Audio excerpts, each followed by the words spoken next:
တတိယလမ်းစဉ်ကဘာလဲဆိုတော့သူကေနာဗုဒ္ဓထဝတုကေနနဥစ္စာဝဆံပန္တိတာတတယံတိတဲ့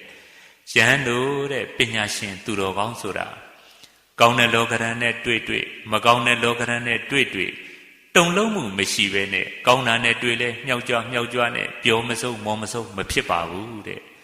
မကောင်းတဲ့လောကရန်နဲ့တွေ့လဲပဲမျက်နှာသေးလေးနဲ့အတန်ကိုတဲလို့ကိုတတ်သေးခြင်းတော့အောင်စိတ်တည်ညစ်လို့ဒါမျိုးဖြစ်မသွားပါဘူးတဲ့ကောင်းတာနဲ့တွေ့တွေ့မကောင်းတာနဲ့တွေ့တွေ့သူတော်ကောင်းပညာရှင်တွေဟာလှုပ်เสียရှိတာကိုလှုပ်သွားကြပါတယ်မကောင်းတာနဲ့တွေ့လဲပဲအမျိုးဘာသာသာသနာကျိုးကိုစွန့်တဲ့လောက်ဆောင်သွားတာပဲ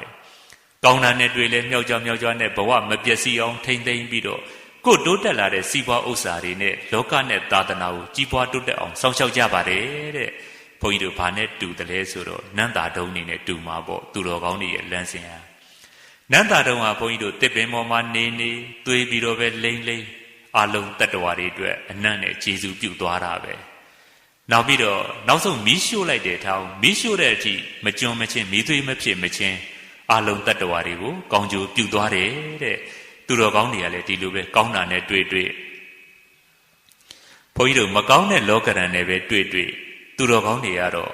သာသနာနဲ့လောကရဲ့ကောင်းကျိုးကိုအမြဲတမ်းပဲဆောင်ရွက်သွားကြပါတယ်တဲ့